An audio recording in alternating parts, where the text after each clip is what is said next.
Chapter 2 is going to be about communication and culture. So for this chapter, we're going to talk about cultures and co-cultures. So you have a culture that you're a part of, and you can also have various other cultures that you're a part of. When you think of culture, I don't want you just to think of skin tone or race. It's more than that. It could be if you love riding horses, if you love swimming, if you love, like if you're a foodie, all those things could be part of a culture. The American culture, just all of it.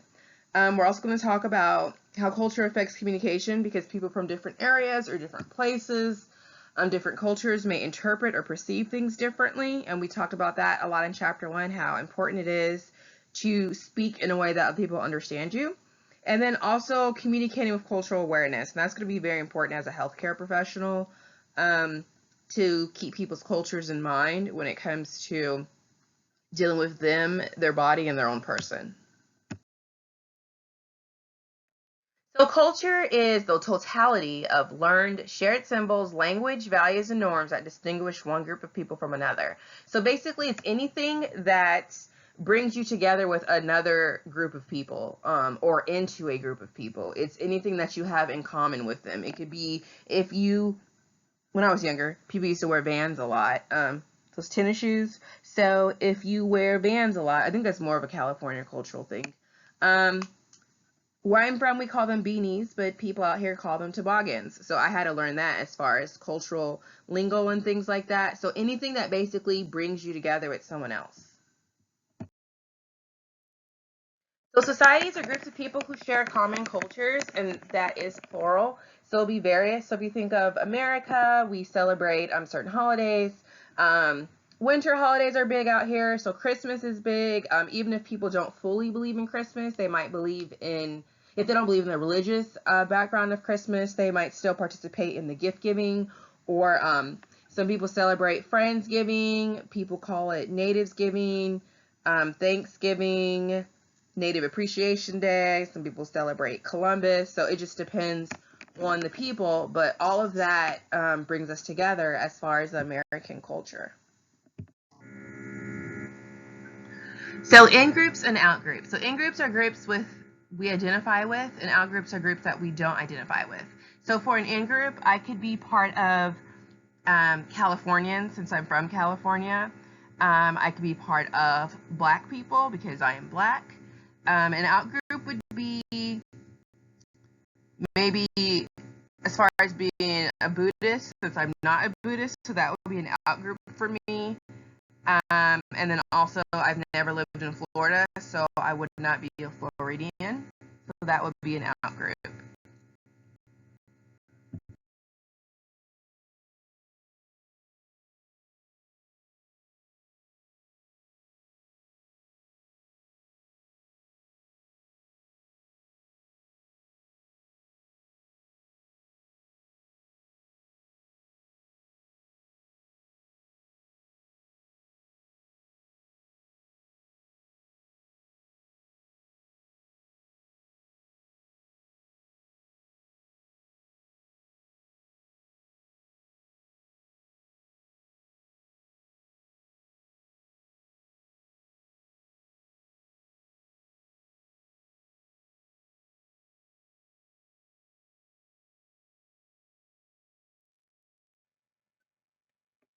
So we acquire our culture. So culture is different than ethnicity. Culture is different from nationality. So if you take the group of Asians, so people that come from the continent of Asia, so their ethnicity could be that they are technically Asian. I'm using quotations because if you're in America, yeah, I consider everyone American. So their nationality would also be American. Some people have dual nationalities, so they might be from Italy but also live in America, so they could consider themselves Italian American or just American or Italian. It just depends on the person. Ethnicity is kind of difficult because we use that word interchangeably with culture, but ethnicity and culture are different. And then enculturation is the process of acquiring a culture. So if you moved from, South Africa to the United States, then the person would have to learn to adapt to some of the American ways, just because we do some things differently as far as our food and some of our customs and holidays. So people end up going through the process of learning the new culture. And actually, I did the same thing when I left California and before I moved to the South, which was Texas, and then over here. Um, West Coast thinking and the lifestyle there is completely different than Kentucky or Texas or anywhere else I've lived. So co-cultures are groups of people who share values, customs, ethics, norms, interests, characteristics besides their national citizenship. So it's not just that everyone here is American. It's maybe you're Southern, maybe you're a coastal person, maybe you're from the West Coast. So it's anything that brings you together with other people. So you can be part of multiple cultures. So co-cultures can reflect shared activities, beliefs, or characteristics. It can help you identify multiple cultures, and it could be online. So if you're part of any of these groups online, maybe you sell things to people. People sell Mary Kay, Avon. There's some other companies out there.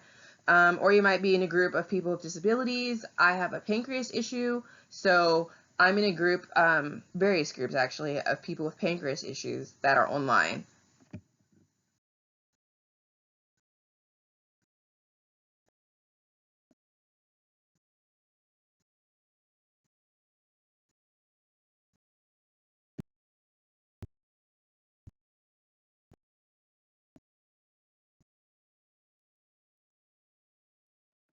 So components of cultures and co-cultures. So cultures vary in their symbols. So a symbol is anything that represents an idea, like the thumbs up sign, like I mentioned before. In the US, it's good. In certain other countries, it is a negative. Flags and national anthems are examples of cultural symbols. Certain colors, like red, white, and blue, would symbolize America.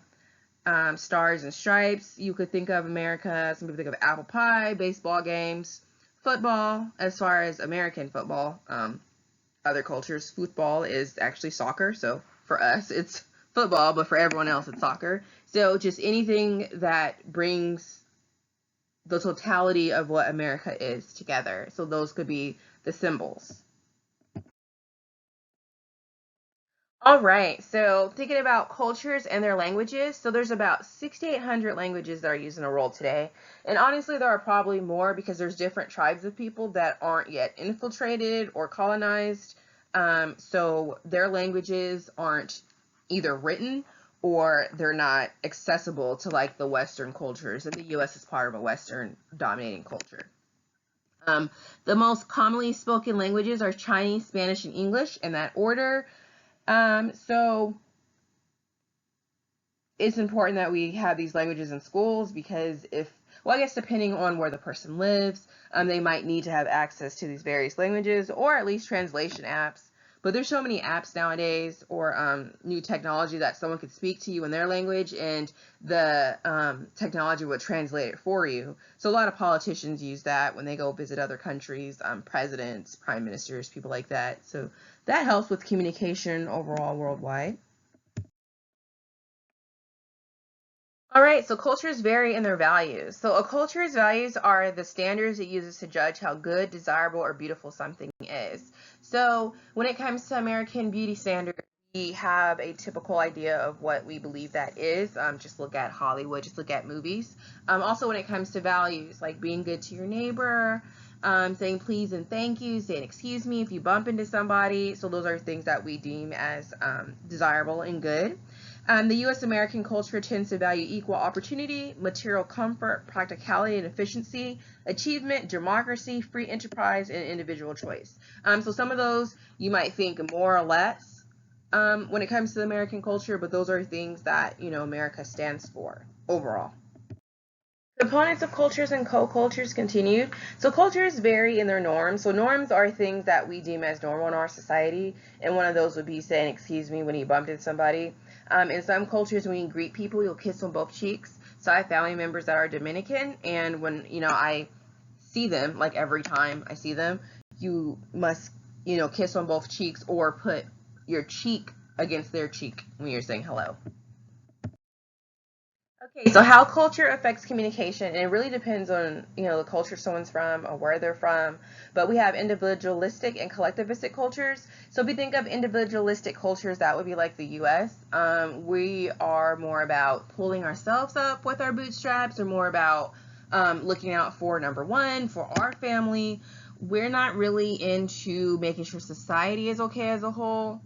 That's just not really the norm here. But my family members from the Dominican Republic, they are a collectivistic culture. So for them, it's very important that everyone is okay, and no one is okay unless everyone is okay. So for instance, I had a surgery. Um, and I couldn't walk after that. So my Dominican family members went to the point of, they went to the lengths of bathing me, cooking food for me 3 times a day, helping me walk around. So I got to the point where I could walk again. It was like a very extensive surgery. It was years ago.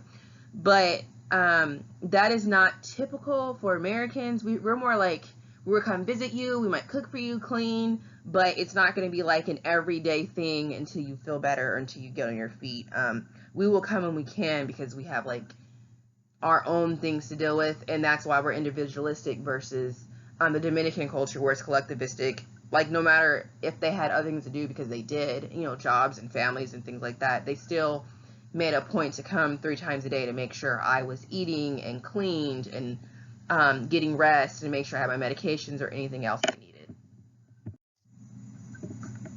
All right, low context cultures versus high context cultures. So in America, we more so communicate with a low context culture, and that means we just mean what we say what we mean. Time is money, so we're like more quick to getting our message across. Whereas some other cultures, such as in New Zealand, the Maori people, Korea, and then some people in the Chinese culture, for them, it's very important to not be rude. So sometimes they won't be direct or blunt. Whereas for us, it's like, for us, it would be rude, or we feel like someone is lying and concealing something if they don't just say exactly what they mean. We would say you're beating around the bush, just say it.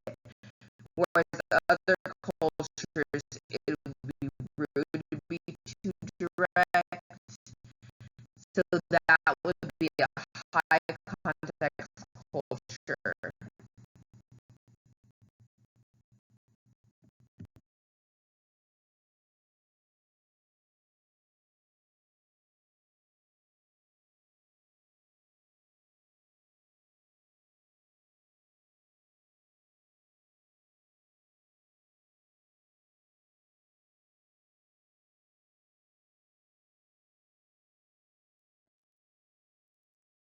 Low power distance cultures versus high power distance cultures.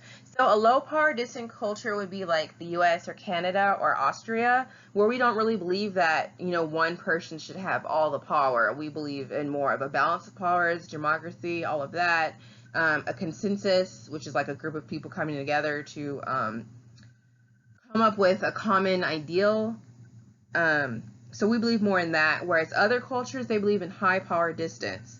And that means that certain people just have more power, and that's okay. So you might have like a monarchy in those places. So that would be like India, Brazil, Singapore. You could even think of and London. So in Europe, so some people are born into the monarchy, and that's just how it is. And so they end up having more power than, regular people, quote unquote. All right, so masculine cultures and feminine cultures. So masculine culture are the cultures that place more emphasis on men.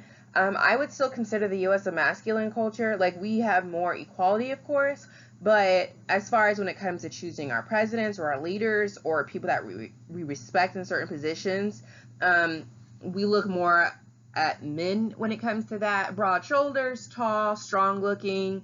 If you look at our presidents, that's usually who we end up picking. Or people in leadership, that's just how we view things. So it's more like a masculine culture, but not completely masculine. So machismo, like you might have heard of that when it comes to Mexican culture, where the men, they have the authority, or they have more of the rule. And you can also think of Tunisia, the men there, they have the rule, they have the say. And some of these cultures are really masculine, so where women aren't allowed to drive, they can't wear what they want. So those are some of the more masculine cultures. And then we have feminine cultures where they place a lot of emphasis on nurturing behaviors and quality of life. And they don't really believe in sex differentiated roles. And that would be like Sweden, Chile, the Netherlands. They believe in, you know, people getting things done together however they can get it done together. So like we do have some of that in America, and I would say that's more of the younger generation since, you know, times are changing. But we are not a completely feminine culture because women are not seen as the highest authority in the US currently. Monochronic versus polychronic cultures. So in some cultures, we view time as a commodity. So in the US, we say time is money, like hurry up, get to the point. So we like to be completely on time. So some people say if you're on time, you're late. If you're earlier on time, some people say get there 15 minutes early. So that would be a monochronic culture, and that would be the US. And as far as polychronic cultures, that's when like time is more fluid. So like some people in South Africa, as far as going to meetings and stuff, you just show up when you're ready. And people aren't really offended if you show up like 30 minutes late. You can still say hello. You're not really interrupting. So that's where time is more fluid and less structured. Uncertainty avoiding cultures versus uncertainty accepting cultures. So uncertainty accepting cultures, the one at the bottom, are the ones that are more relaxed, like live and let live, like Jamaica. Everyone is just, you know, just be yourself. Oh, it's fine. And as far as uncertainty avoiding cultures, those are cultures where things are more strict. They have more emphasis on security, and they want to reduce ambiguity. And ambiguity is where things are like confusing. So that would be more like Argentina and Portugal. Like, this is how things should be, this is how they are. Versus like Jamaica, which is the second portion, uncertainty accepting cultures, where they're more relaxed.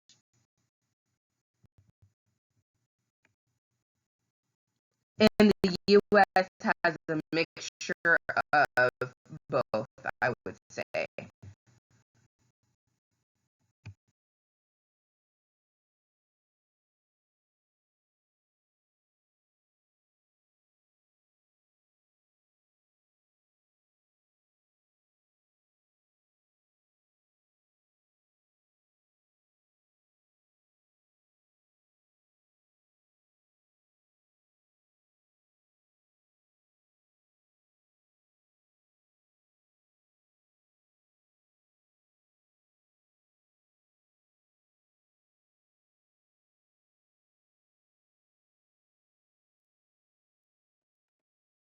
Okay, when it comes to communicating with cultural awareness, be mindful that people are different. They have different ideals, different cultural values, and that's okay, especially when you're in the healthcare field. You don't want to dissuade your patient with talking to you because maybe they feel like you're disrespecting their culture. Of course, we can't always be fully aware when it comes to different cultures until we're able to learn about them. So we got to be mindful of that. And then also ethnocentrism is where we might feel that our culture is the best and everyone should be like us and should mold into our culture. So we definitely want to avoid that.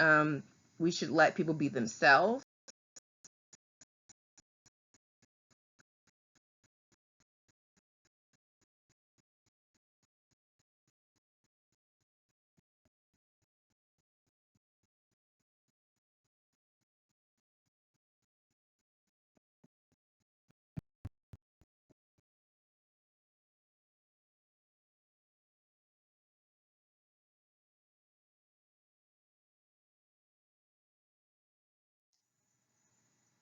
All right, so we have communication codes as far as idioms, jargon, and gestures. So idioms are basically phrases that don't really mean what they say. Like someone might say, "Oh, you're pulling my leg" when you're in a conversation, and that just means that you believe the person's joking with you. So that would be like a phrase that's an idiom, considered an idiom, and an idiom kind of depends on where you live. So if you live in different parts of the U.S. or if you're from a different country, of course you'd have your own idioms.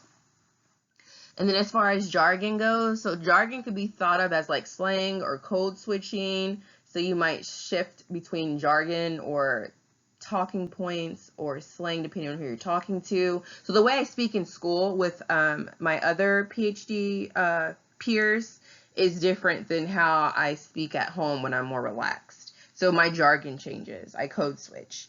And then gestures would be anything that you can use to communicate with somebody from the same culture that you're in. So if I wave hello, we know here it means like hi, or if I motion for someone to come here, they know that means to come toward me. In other cultures, that might mean something different.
So when it comes to speaking with various people from different cultures, and remember, I'm not just talking about race or ethnicity, I'm talking about from different areas also, or in different ideals, different eras, as far as ages of when they were born.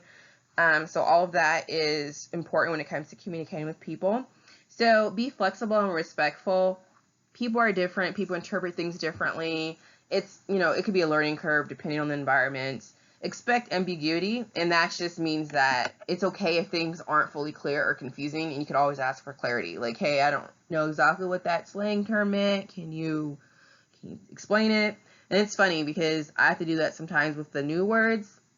So every year, Webster's dictionary basically adds new words into the dictionary. So it's the Oxford Dictionary because they become part of our culture. So if a word is said enough, like on fleek, that was a thing some years ago. So that has actually been added to the dictionary, and there's more terms that have been added to.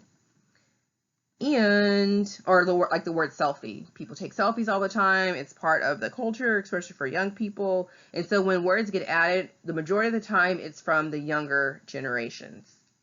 And just know that it's important to adapt to other people and different situations. So it's good to be flexible.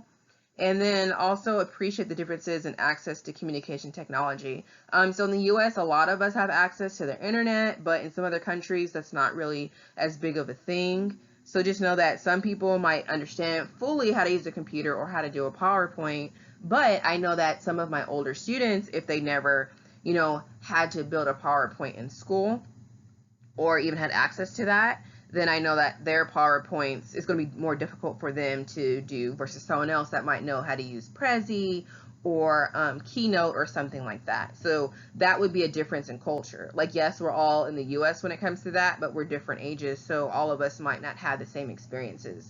And I find it quite fascinating that my baby at 6 months knew to swipe his little finger on my phone because he saw us doing it. So these babies are literally born with a phone in their hands.